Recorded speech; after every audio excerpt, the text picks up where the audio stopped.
Roger Penrose, Sir Roger Penrose, just his talk was just uploaded to the Science of Consciousness channel on time and consciousness, and he reviews his research but at the very end he mentions this life review that happens like when people are falling off a building or something, and he says that must be due to this retrocausal time from the future, that essentially it means your internal perception is faster, and then externally everything slows down.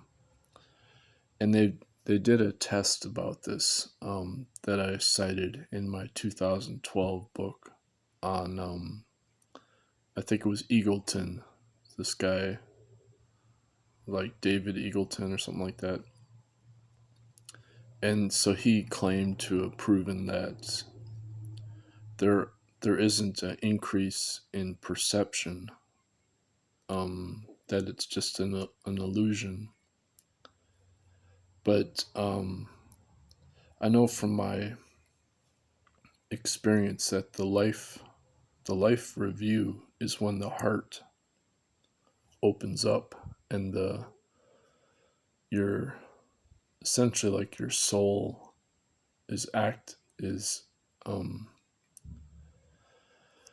your soul is activated out of your heart. And so this would be the Wan Chi energy is being activated.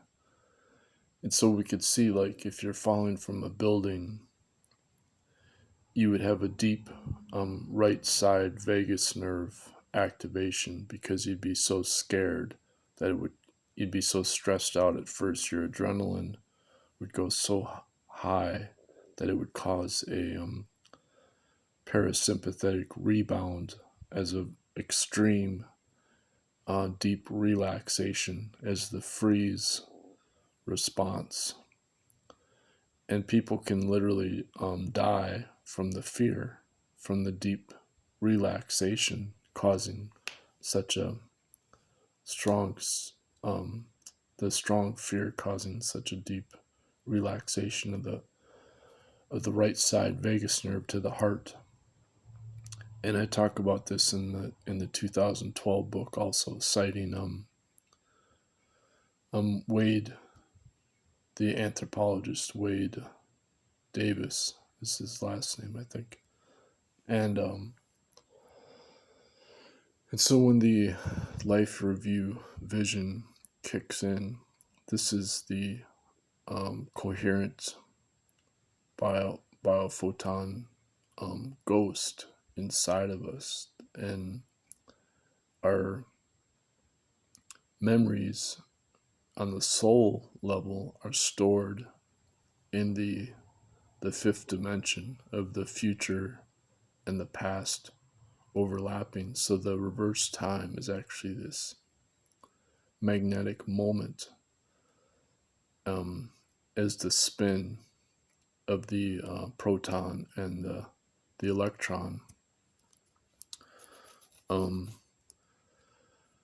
And from the virtual photons. So you're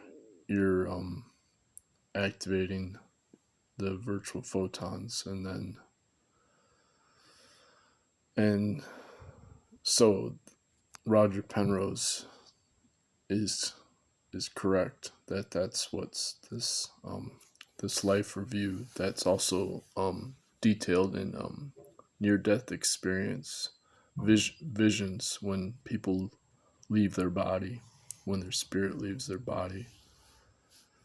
And for example, the spiritual masters like Chun Yi-Lin said, he can see people's past lives when he looks into their heart through the eyes. And Punjaji described this. When he looks into someone's eyes, h.w.l. Punja, the student of Ramana Maharshi, So when he looks into somebody's eyes, then he actually can see their past lives, because he's through the eyes, he's interacting with this biophoton spirit energy, the signal.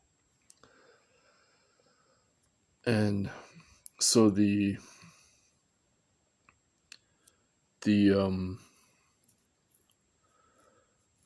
a deeper level of analysis that Penrose and Hamroff haven't quite tapped into yet, because they're still stuck on just the pyramidal neurons, the pyramid neurons in the brain, and Stuart Hamroff argues that that's the basis of consciousness as thinking, and that that's accurate. He's correct, but thinking is not the same as our spiritual visionary consciousness, which would be just the pure light as our ghost inside of us also has consciousness. And so then we realize that all matter is actually pure light, and what powers that light is directly this reverse time magnetic moment as the spin force. And that's what Roger Penrose has realized, with this retrocausal reverse time. It can be a signal, because it's not space-time, it's before space-time on the quantum level. And this is what Olivier Costa de Beauregard also explains. He says it's just a time vector, and it's not a space vector. And that's why it can be superluminal. All right, that's it. Thanks.